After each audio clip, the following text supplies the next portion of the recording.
que tiene, como les decía, 5 ejes fundamentales. El primero, la democracia. Todos sabemos que un requisito indispensable para que un proceso de integración funcione es que los países que estén allí insertos tengan regímenes democráticos, ¿sí? De lo contrario, nunca será posible la integración. Es el claro ejemplo de eso, lo sufrimos nosotros con la dictadura chilena de Pinochet, que sacó a Chile de la integración andina en su momento. El segundo eje, por supuesto, es la integración. Somos, insisto, un motor conceptual que abona el camino intelectual para que se desarrolle adecuadamente el proceso andino de integración. Una cuestión fundamental es el tema de la cultura ciudadana. Lamentablemente en la integración andina, a diferencia, por ejemplo, de la europea, no hay todavía, ustedes claramente lo mencionaban al principio del conversatorio, no tenemos todavía una conciencia andina, ¿sí? No sucede lo mismo que en Europa. En Europa claramente hay una conciencia comunitaria y todos los ciudadanos europeos, sean españoles, franceses, italianos, tienen ya una conciencia y un pensamiento comunitario, para bien o para mal, así sea para criticar la integración europea, no importa, pero existe.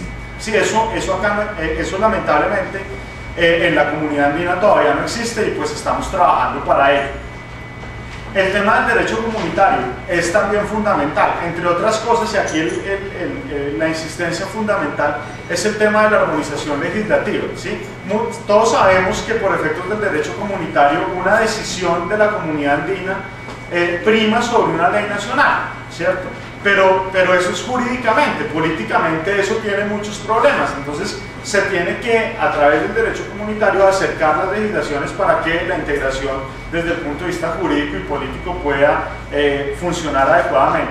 Y eso requiere que establezcamos un quinto eje, que es el tema del derecho comparado, ¿sí? No podríamos hacer derecho comunitario o desarrollar derecho comunitario si no hacemos comparaciones de las legislaciones, no solo a nivel intracomunitario, sino a nivel con Europa o con otros procesos de integración.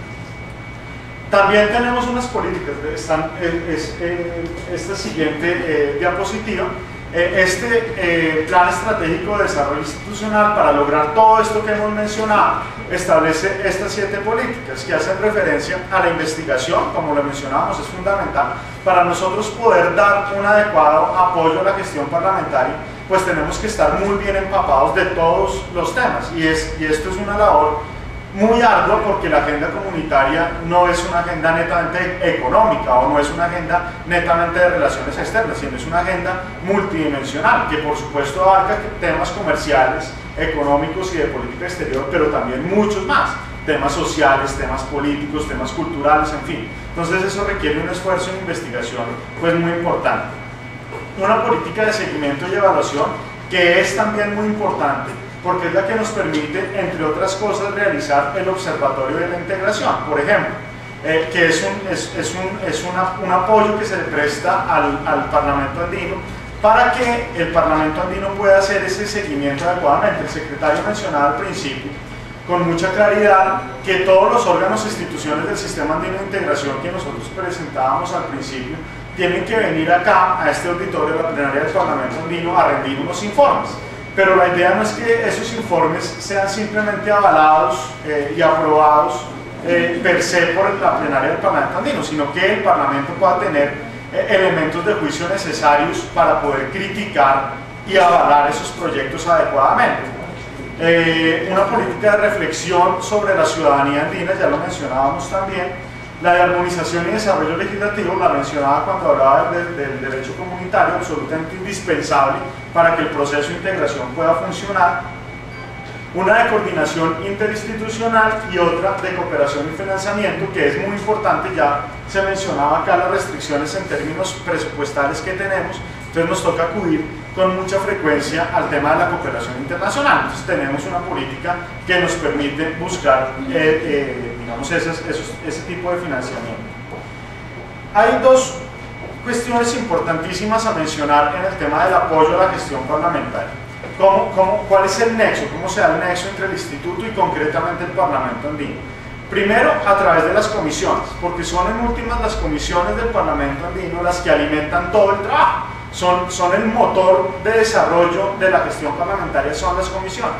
Entonces el instituto ahí brinda una labor importante. Por citarles solo un ejemplo, en este momento estamos desarrollando una propuesta de armonización legislativa en el tema de protección de fuentes hídricas, el tema ambiental tan de moda en este momento, digamos, y tan necesario en este momento. Entonces, ¿esto a dónde irá? A la Comisión Tercera del Parlamento Andino, que es la que se encarga de esos temas. Y allí, pues los parlamentarios ya tendrán que hacer su tarea de desarrollar y de impulsar estas iniciativas, pero tendrán todo el bagaje conceptual, intelectual, para que esa sea una iniciativa pues bien formulada, bien desarrollada y que tenga, digamos, un soporte de base importante. Y lo segundo, algo ya mencionado, era lo del observatorio. Y aquí, por ejemplo, nosotros ya estamos visualizando desde hace algún tiempo ya un tema muy delicado que hace referencia a la situación por la que atraviesa la comunidad andina. Ese observatorio, ¿cómo se construye? Se construye con base a las directrices que emiten los presidentes. ¿A través de qué? De las actas que emiten los consejos presidenciales. Lamentablemente en este momento, y ahí también hay que, el Parlamento y los parlamentarios tienen que jugar un rol muy importante. No han habido consejos presidenciales, ¿sí? La situación es tan difícil que en los últimos años los presidentes se han reunido a expensas de otras instancias, de otras reuniones. Qué sé yo, se encuentran en Nueva York en septiembre en la Asamblea de Naciones Unidas, entonces buscan un espacio y se reúnen. O se encuentran en la Cumbre Iberoamericana, entonces buscan un espacio y se reúnen. Pero a nivel ya netamente andino, como se tiene la obligación de hacerse, además no es una cuestión solo de voluntad política, sino de obligación jurídica. Los presidentes deben anualmente reunirse, a expensas no de ninguna otra reunión, sino única y exclusivamente de la CAN, de la Comunidad Andina. Entonces eso no se ha dado. Entonces el observatorio ahí es fundamental para insistir y presionar para que eso se siga llevando a cabo y eso se dé. Y hay los cito simplemente como ejemplo ya para terminar, hay dos cuestiones importantes a rescatar entre muchas otras dentro del trabajo que ha venido haciendo el instituto. Una ya se mencionaba, que es lo de Eurolat. Algunos de ustedes seguramente ya conocen el trabajo de Eurolat, la Asamblea Parlamentaria Euro-Latinoamericana, como lo mencionaba Alejandro ahora, nos ha correspondido la copresidencia en este periodo de Eurolat, junto con los copresidentes son el senador Luis Fernando Duque y el español José Ignacio Salafranca. ¿Y cómo funciona el instituto ahí? Nosotros venimos elaborando una suerte de secretaría técnica para el componente latinoamericano. Entonces apoyamos las comisiones también de Eurolat, hacemos seguimiento a las enmiendas y a los trabajos que allí se desarrollan, cuestión que hoy por hoy es absolutamente fundamental, porque Eurolat es el brazo político de la Asociación Estratégica Birregional, ¿sí? Entonces esto es indispensable. Entonces es un claro ejemplo de ello. Y lo segundo es una propuesta de reforma institucional de la CAN que venimos trabajando desde hace ya unos 5 años como mínimo, en el que hemos venido insistiéndole a las instancias ejecutivas de la CAN en la necesidad de producir unos cambios estructurales, fundamentales, de fondo al interior de la CAN. Algo ya se ha mencionado ahora, el secretario manifestaba al principio que a la reunión del Sistema Andino de Integración es una reunión a la que muchos asisten, es una comida a la que muchos asisten, pero pocos comen, ¿cierto? Era el ejemplo que poníamos. Bueno, allí hay que hacer un trabajo y lo hemos venido haciendo para que efectivamente todos coman, ¿sí? y para que el Parlamento andino tenga los dientes necesarios no solo para llamar la atención, sino para efectivamente producir cambios al interior del sistema.